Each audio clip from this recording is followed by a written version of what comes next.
Hello friends, welcome to my channel. आज की कहानी है जीवन का सत्य। एक सेठ और सेठानी रोज सत्संग में जाते थे।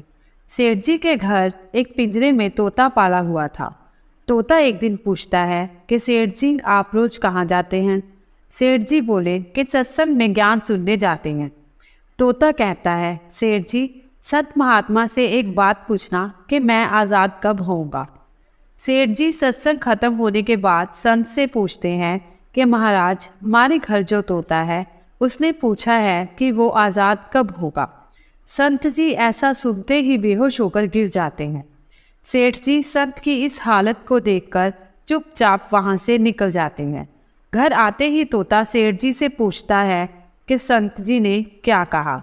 सेठ जी कहते हैं कि तेरी किस्मत ही खराब है, जो तेरी आज़ादी का पूछते ही वो बेहोश हो गई। तोता कहता है, कोई बात नहीं सेठ जी, मैं समझ गया। दूसरे दिन सेठ जी सत्संग में जाने लगते हैं। तब तोता पिंजरे में जानबूझकर बेहोश होकर गिर जाता है। सेठ जी उसे मरा मानकर जैसे ही उस पिंजरे से बाहर निकालते हैं तो वो उड़ जाता है। सत्संग जाते ही संत सेठ जी को पूछते हैं कि कल आप उस तोते के बारे में पूछ रहे थे ना, अब वो कहाँ है? सेठ जी कहते हैं, हाँ महाराज, आज सुबह सुबह वो जानबूझकर बेहोश हो गया। मैंने देखा कि वो मर गया है, इसलिए मैंने उसे जैसे ही बाहर निकाला तो वो उड़ गया। तब संत ने सेठ जी से कहा कि देखो, तुम इतने समय से सत्संग सुनकर भी आज तक सांसारिक मोह माया के पिंजरे में फंसे हुए हो, और उस तोते को देखो, बिना सत्संग में आए मेरा एक इशारा समझकर आज़ाद हो गया।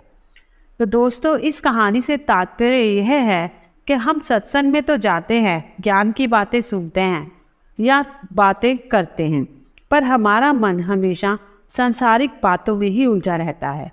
सत्संग में भी हम सिर्फ उन बातों को पसंद करते हैं जिससे हमारा स्वार्थ सिद्ध होता है, जबकि सत्संग जाकर हमें सत्य को स्वीकार कर सभी बातों को महत्व देना चाहिए, और जिस असत्य, झूठ और अहंकार को हम धारण किए हुए हैं उसे साहस के साथ मन से उतार कर सत्य को स्वीकार करना चाहिए।